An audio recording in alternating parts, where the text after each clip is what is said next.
Des chercheurs israéliens ont annoncé avoir développé une nouvelle technique de lutte contre le cancer.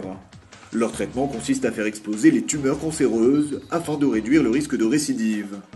Les professeurs Yona Keisari et Yitzhak Elson de l'université de Tel Aviv sont sur le point d'entamer des essais cliniques d'un implant radioactif. Grand comme une aiguille, il émet des rayons alpha de courte portée à l'intérieur même de la tumeur, à la différence de la radiothérapie qui bombarde le corps de rayons gamma de l'extérieur. Les particules circulent cette fois à l'intérieur de la tumeur, se propagent et finissent par se désintégrer.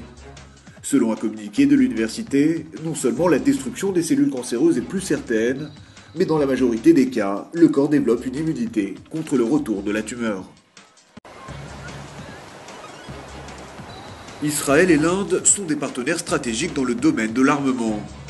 Ils pourraient désormais l'être aussi dans celui de l'eau.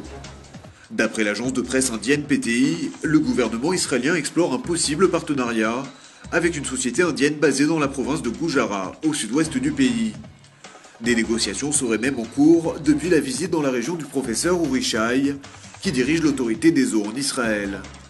Parmi les propositions sur lesquelles plancherait l'État hébreu, la construction d'usines de désalinisation, des systèmes de canalisation pour les eaux usées, ou encore la mise en place d'une station d'énergie solaire. Des solutions qui seraient donc d'abord environnementales et qui répondraient aux besoins pressants de l'Inde dans la matière. Voilà en tout cas qui devrait booster les relations commerciales entre New Delhi et Jérusalem. Avec un tel partenariat, celle-ci pourrait passer de 5 milliards de dollars à 15 milliards de dollars par an. Mais comment des crayons gomme fabriqués en Israël sont-ils arrivés en Arabie Saoudite? C'est la question à laquelle tentent de répondre les autorités de Riyad, plutôt désagréablement surprises de découvrir que des crayons israéliens de la marque Kravitz avaient envahi les comptoirs de l'un des plus grands magasins du pays. Si cette affaire a mis le royaume saoudien en ébullition au point de provoquer une enquête du ministère du Commerce, en Israël, cette histoire a plus tendance à amuser l'opinion. Et pour cause, dans un pays où les livres appellent encore au meurtre des Juifs, les crayons seraient exposés avec des inscriptions hébraïques et la mention Made in Israël. Pointée du doigt, la chaîne israélienne Kravitz a pour sa part nié toute tentative d'exportation en Arabie Saoudite. 7 836 000 habitants, c'est la population recensée en Israël à l'approche de la nouvelle année. Des chiffres rendus publics par le Bureau central des statistiques qui précisent que les Juifs constituent 75,3% de la population israélienne, soit près de 6 millions d'individus. Les Arabes israéliens, bien entendu, représentent toujours la plus grande minorité du pays, avec 1,6 million d'habitants, soit plus de 20% de la population.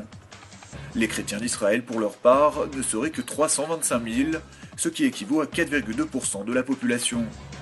Ce nouveau recensement réalisé par le Bureau central des statistiques révèle également que le nombre d'Israéliens a augmenté de près de 2% par rapport à 2010. On comptabilise 10 700 nouveaux immigrants et 141 000 petits bébés. Lifting en vue pour le port de Tel Aviv. Écran géant de télévision, publicité en direct, cours de la bourse et rénovation de bâtiments pour que le Namal ressemble au fameux Times Square de New York. Dans un premier temps, pas moins de 7 millions d'euros vont être investis dans ce vaste projet de la société Atarim, en charge de développer les sites touristiques de la ville. Des sites qui sont détenus par la municipalité et par le ministère du Tourisme. Parmi les autres projets en préparation, Atarim prévoit un cinéma en plein air et un complexe culturel dans le secteur nord du port. Notons que le port de Tel Aviv n'accueille plus de bateaux, il se compose essentiellement d'une zone touristique et commerciale. La société Atarim, qui promet d'aller très vite, assure qu'il s'agira de l'un des plus grands centres de loisirs en Israël.